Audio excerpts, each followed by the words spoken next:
Vishakha and I are both reporters. We also report for PARI, and Vishakha is the social media editor of PARI. So we're digital exclusively. We don't have hard copies of our coverage.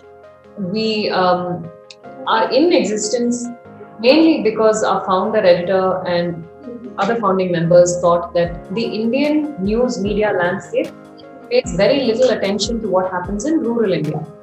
Put on your television news channels, you turn your front pages of your newspapers, and you'll see that coverage is very skewed. What happens in New Delhi, what happens in Bombay, Bangalore is essentially what makes up most of the reportage. And just by consuming that, you're not getting a good enough news diet. So they believe that this country needed a separate platform that covers rural news exclusively. I wouldn't say we're in the business of news. We actually cover processes, and we'll tell you more about that as we move along.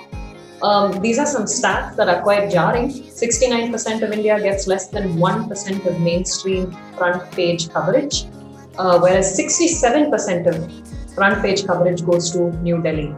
So yeah, that's why PARI came into existence. We're about 6 years old right now, and we've been covering stories from very remote parts of this country, parts that haven't seen cameras, parts that haven't had mics held to their faces. But in the process, we've also, discovered much beauty, tragedy, and everything else that exists in the Indian countryside. When we are talking about rural India, let's get a few figures right? There are, according to the 2011 census, there are 833 million Indians who live in rural India. There are 780 languages. If we were to take the urban languages, there'll be about 50 or 60. So imagine that the rest of all those 780 languages are actually spoken in rural India. Many of these languages are spoken by very, very small communities of 1,000, 2,000 people. And therefore, many of them will die as these people grow up and learn other languages or move or switch to the more dominant languages, right? When we say rural India, we're talking about a very vast number of occupations, livelihoods, locations. As you can see on the left-hand side is a lady who harvests seaweed off the coast of Ramanathapuram. There is a gentleman on top, we'll be talking more about him. No, actually not. So he's in Maharashtra, he repairs machines, but he's not an engineer, but he's been doing this all his life, and especially machines used in agriculture. And on the bottom image is about camel herders taking their camels across, right? So we have a vast number of locations in India, vast topography, and rural India, PARI tries to cover as much of this as possible. Yeah. So I think we'll try to focus on our craft coverage for this session, so that if you guys ever take an interest to writing for PARI or documenting livelihoods for PARI, you'll have a sense of how we do it and what you need to adhere to. But more importantly, for the people behind some of India's most famed artwork, what are their struggles like? How much of it are we paying attention to? What are their everyday lives like? Where are they going when they find out that there is no market for their highly skilled craftsmanship? Are they moving to the cities? What are their living conditions like when they move to cities? So it's a comprehensive, multi-dimensional approach to how you can cover craft. It's not just how beautiful the pot is, but it's who's the person behind it and what do they live like as a result of this occupation. As Vishakha said, we wanted to share with you especially craft stories, because as students who are engaged in fashion, technology, and craft and so on, we imagine that you would be interested in, knowing the stories behind the craft, right? So now one of the things about Indian craft and artisans is that it is difficult to separate the craft from the people who work the craft, as we'll show you in our stories, right?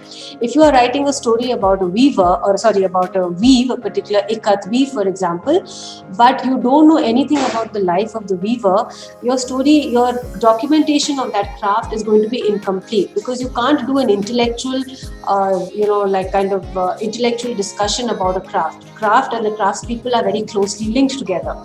For example, many of the crafts of India are inherited crafts, right? So you have to know about the family from where it comes. Many of the people who do craft work, it's done in families. For example, if you go to the handloom census, the documentation of the handloom census talks about families involved in handloom and not individuals involved in handloom.